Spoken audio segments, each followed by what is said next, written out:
Welcome to the Shock Your Potential podcast with your host, Michael Sherlock. We all have potential, but sometimes we need inspiration to get us to our peak performance. Whether you are starting out in your career, ready to move up the corporate ladder, or taking the leap into entrepreneurship, Michael's guests provide powerful tools and resources to shock your potential. Shock Your Potential is a global professional development training company committed to your unique journey. Learn more about us today at shockyourpotential.com. Listen in to today's expert. My guest today is Alison Tedford. She's an author and a business consultant. She works with entrepreneurs, brands, and organizations who want to say the right things and do the right things and promote what they do and have in socially conscious ways, while also building trust with their community. But she's really talking about something even more than a company wanting to do that. She's talking about why it's important to not just look at diversity, but inclusion from the inside out. She's an Indigenous woman with a disability, and she is a consultant with 18 years of professional experience where she educates people from the front lines all the way to the C-suite about things that are so critical, like social justice issues. And she helps them specifically with intercultural communication, messaging and positioning, relationship building, managing difficult conversations. And I talk about that a lot. Strategic planning for inclusion, impact storytelling, culturally sensitive policy analysis, and building inclusive communities off and online. So joining me today is Alison. Thank you so much for being with us today. Thanks so much for having me. It was so great to be invited. I love it. I love what you do. Because it's not just a hot topic now. I think that people think, oh, now we're all going to talk about, inclusion and diversity. But this is a really critically important topic for all of us to consider, not just because it might be heightened in our, media, in our verbiage right now, but because it's really critical to us as an entire world. So what got you really started in this? Tell us a little bit about you. I started my career working for the Canadian federal government. And I worked on Indigenous issues within, firstly with residential school claims, and then moving into the prison system and helping support culturally responsive policy, culturally appropriate programming, and getting people on side and translating, bureaucracy to cultural and cultural work to bureaucracy, and trying to get everybody together to make some changes happen, and doing it from the lens of what makes sense from like a business perspective, and how to fit those pieces together so that everybody's getting what they need. And when I moved into the private sector to better take care of my health and to be able to focus on my family, I've moved that big government experience into the private sector to help small businesses be able to leverage that experience without having to have a full-time diversity person on staff. Oh, and that's brilliant. And I like the fact that you're talking about it as leveraging, because I think that, as we're talking more clearly and concisely as human beings about diversity and inclusion, that I think that sometimes we may miss how important those things are, not just to be able to say we have them, but because we do better as businesses, as society, when we leverage the differences that we have. For sure. Yes. Businesses who are more diverse make more money. They're able to create better solutions when they have different perspectives at the table. It's definitely beneficial to have a broader range of people who work with you. And it also means that you're able to consider broader ranges of customers and what they need, because you have insights into what their experiences are like. That's a great way to look at it too, that we don't just want to have diversity in our businesses, but we want to be able to reach diverse groups as well, and be able to acknowledge those differences and be able to be sensitive to them so that we provide a better product or service or overall experience. For sure. Yeah, it's about cultivating empathy and creating experiences where people feel welcomed, valued, and hence a sense of belonging and significance within your business and the community that you create. So it's definitely more than just like a feel-good thing. It's about creating an authentic connection with your audience and helping them feel and know that they matter to you. I love that. We often talk about people do business with people that they know, like, and trust. Well, to build that trust, it takes a lot of different efforts, and trust for one person or one group may look very different from trust for another group. For sure. And I mean, a lot of people tend to shy away from having those conversations. They feel like, oh, that's, we don't want to get political, but it's like, Mm. there's nothing political about letting somebody know you care about what happens to them. Right. That's ultimately the message. It's like, I care about what you're going through and I care what happens to you. And that shouldn't be controversial to care that your clients are, healthy, well, able to enjoy life and have the Mhm. things that are important to them. Yeah, I totally get that. And you're right. It seems like so much today is politicized. And, sometimes when I say that, I think, it probably always has been, but I've never felt it as much as we do, especially in the US the last several years. Is so many things have come down to feel like they're sitting on political lines. And at the end of the day, we're still just humans dealing with humans. So if we can go to the human factor first, I think we could get past a lot of that. Yeah, for sure. Definitely politics will influence things and the decisions that are made impact different people in different ways. And when we're able to be apolitical, it means that whatever gets decided, we're okay. And not everyone is in that position. So that's where the empathy piece comes in. It's just understanding that people are all having different experiences and things are impacting them on different levels. And, it's kind of like in the same storm, but not necessarily in the same boat. And just recognizing that other folks may have different challenges that you might be in a position to support with what the work that you do, or you might, as a fellow human, just be open to just listening to and holding space for. I like that. We might be in the same storm, but we might not always be in the same boat. That's a great way to look at it. Well, Alison, when people come to you and they want to start working with you, what are some of the dialogues that you first have? How do you get them to start to look at diversity and inclusion from a different perspective? Well, often people come to me because they want to make a statement about something that's happened. And so we look at, okay, so you want to make it clear that you care about what's happening. You want people to know that you're an inclusive business and that you welcome all sorts of people. And I can give you the words to do that and we can workshop something. But if when they arrive, that isn't the brand experience, you're going to be spending money on me helping you refine words and attracting people, but then they're not going to stay because their experience isn't consistent with the language that we're using. So then we have to look at how do we make the experience match what's on our hearts and what we want to say. So what are the things that are happening in the business? What are the ways that we talk about how we do what we do? Because we can make a grand statement about welcoming folks, but if the way that we talk about what we do isn't inclusive, then it sends a different message. So it's really about creating checks and balances so that your message is cohesive, that your words of welcome are backed up by other language that welcomes people in every way that you communicate. It's so true. You can spend all the money in the world, come up with the best taglines, but if it doesn't match what people actually use or how they act, then it's, to your point, it's not authentic, but it's also just a waste. And I even think about when I know it's a little bit a different scenario, but when I walk into a store, maybe a clothing store, and the person behind the counter is on their phone and they barely glance up and they say, welcome to, and put in whatever, store name you want to put in there. So glad you came in today. And I'm thinking, like, you're not glad I came in. I'm getting in the way of you, scrolling through Instagram.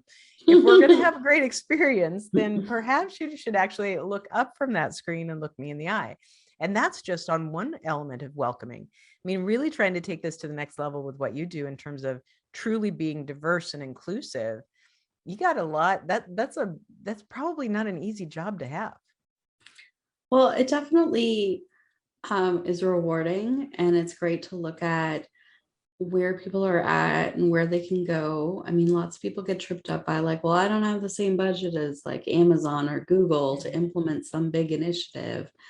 But we can start from where we are and start small and make incremental improvements Mhm. and look at what we can do with the budget and just apply that same growth mindset that you do to the rest of your business, to the Mhm. way that you welcome people and find ways to get where you want to go um, as quickly as you can. But just, I mean, the other piece that I get is that when folks start getting awakened to things, they feel like they're obligated to run into every fire and make a statement on every issue, and they Mhm. tend to, like, if unchecked, like they feel burnt out at that point, because they're like, it's a compassion fatigue, and it's Oh, yeah. like distracted, and they still have to run a business, and they still have to talk about the thing they're actually selling.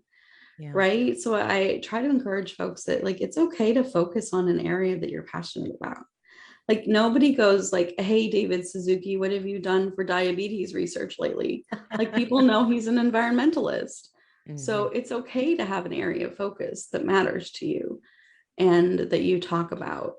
And for your advocacy piece, if you're going to have an advocacy piece, but just because you care about things doesn't mean you have to care about all the things all the time, all the minutes. And you still have to leave room for yourself, and you still have to leave room to serve your clients. Right. Right. Otherwise, you'll be going a mile wide and an inch deep on everything and not making any traction.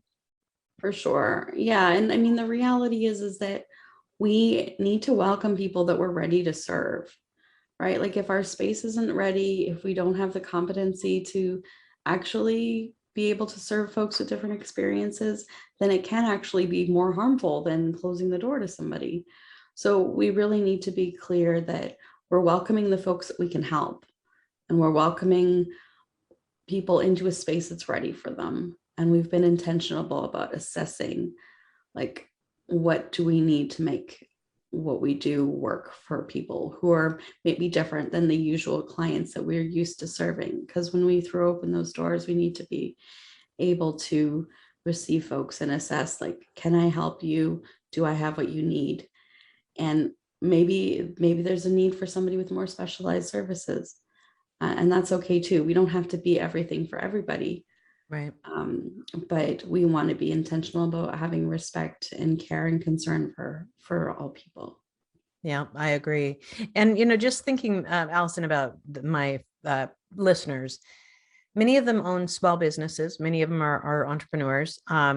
But if they're listening today and many work for other companies as well, but they're listening today, and thinking this is really intriguing. We really haven't gone far enough of this. What would make them, what kind of questions should they be asking themselves if they really should reach out to somebody like you? I mean, I would look at, like, are your clients all kind of similar? Do you have a range of folks that you serve? Do you feel like if somebody calls you and asks you if you're able to do things differently in order to accommodate them and provide services, like, would you be ready for that? Have you had conversations with people who've indicated that, like, they would love to do business with you, but there's some things that are getting in the way? Or are you just not getting those inquiries? And it might be worth digging into why. Like, if there's something that could be done differently in order to welcome more folks, and really kind of looking around and seeing what's the diversity within your community, within your potential client base, and do you see that reflected in the folks that you're interacting with? Very good. I do think it's so absolutely important that we ask ourselves more questions like you were posing right before the break. And that is, really diving in. Are we serving everybody that we want to, that we can, that we should be? Are we listening for the signs of when, there are people that want to work with us, but maybe we haven't been as opening or welcoming in terms of our business opportunity for them? And I think they're fantastic questions, and they all kind of pile up on the backs of entrepreneurs who are like, oh gosh, and then there's one more thing I have to do. But these are really important things. They can make a huge difference for a business and really move them past in perhaps even into new markets, I would think. Yes, for sure. And I mean, I think part of it too is the way that we look at it so often, because it's, a shift in different ways of doing things. Like, well, I have to do this and I have to that way. You get to do this and you get to welcome Right. new people. And looking at it as like an opportunity to serve instead of like a hostage negotiation. Right? Like, well, how much more do I have to give? Like it can feel like a lot, and that's valid, but we also can gain so much in doing so. And every area of our business changes, right? Like standards change, technology changes. So why should the way we relate to people be the only area where we expect it's never going to change? Oh, so true. I mean, as you were talking earlier, I was thinking about just one small change that we started making. We haven't perfected it yet, but we're working on it. And that was, we do a lot of YouTube videos. And so we've been playing around by adding the closed captioning in essence, and it hasn't been coming out the way I'd like it. I'm a little bit more of a perfectionist because it's not, punctuated right. And, the way it's going. But I did have someone reach out to me and say, I'm really thankful because I like watching your videos, but I am hearing impaired and I can hear it, but that helps so much to be able to see the visual and be able to concentrate on the message, not try to make sure I'm missing some of the words. And it was one of those moments where I was like, wow, I should have been doing this before. I didn't even think about it. But as we get better at doing it, I'm very committed to making that be more of, a part of what we're doing, because for crying out loud, I spent 10 plus years in the hearing industry. And I'm like, geez, now that I'm doing this on my own, I can't believe I'm missing that one. So there's lots of ways that we can become more diverse and serve more people. So Alison, when you think about your own entrepreneurial journey, what have you learned along the way? What are some of the secrets to your success as an entrepreneur, or some of the things that you've really learned that have been, that you take with you as you move forward in your business? I try to keep things as simple as possible. I try to create systems so that I'm doing things consistently in the same way. And I try to make sure that I'm taking time to take care of myself as much as possible. Mm-hmm. So those are, generally the three areas that I focus on, and really kind of focusing on the things that do light me up and that do make me feel passionate about what I'm doing, because I feel like if you're going to spend the time and the energy and take the risks, like it should be for something that means something to you, right? Like I love being able to get out of bed in the morning and know that, I'm supporting, Indigenous people across Canada, or I'm supporting Black women in leadership, or, all of those things make it really worth taking that time. It's worth the time, focused away from my family. It's worth the energy that can be, in short supply as a woman with a disability. So really making sure that what I do matters to me, and it's something that I feel like is consistent with what I want to see in the world. Yeah, and I agree. I was just in a seminar day before yesterday. The topic was, I think it was called, what'd she say, pleasure as the counterpoint to burnout or something. And she started out the workshop saying, every one of us in here is an entrepreneur, a small business owner. And you probably did that because you wanted to design your own life. You wanted to have, be in control.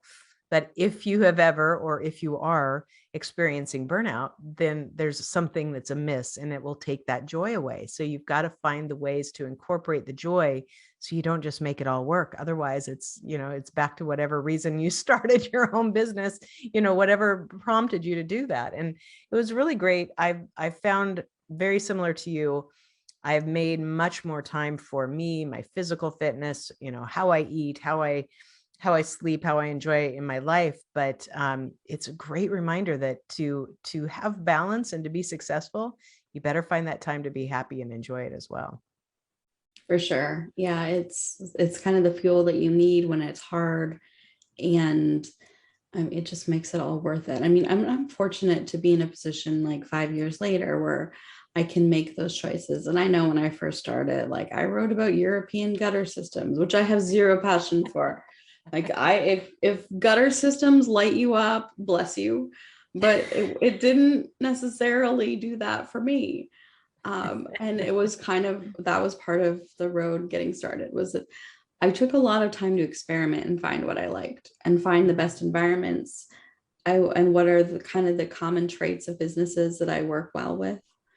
and finding what's a good fit for me and what's a good fit for them.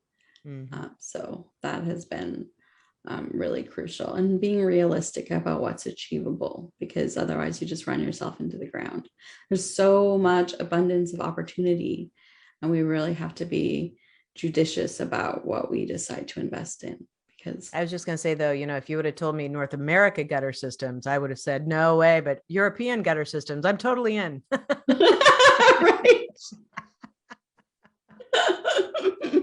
right. Got to find the laughter in there somewhere.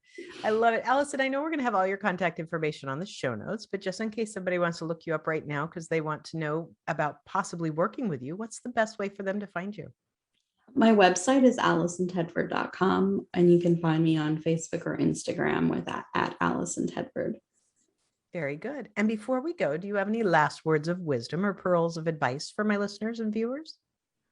I would just say that if you're looking to make your business more inclusive, but you're feeling like you're maybe, you're just one person, you can't make a difference, or you're maybe not qualified.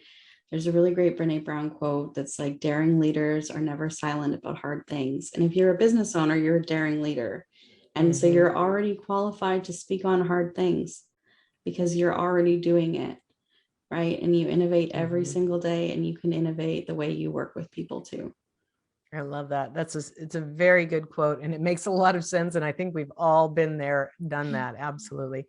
Alison, thank you so much for not only sharing more about what you do, but reminding us all about the importance and actually the benefits from being more inclusive and diverse in our businesses and in our views of the world. Thank you so much for being with us. Thank you. Thank you for joining us on another episode of the Shock Your Potential podcast.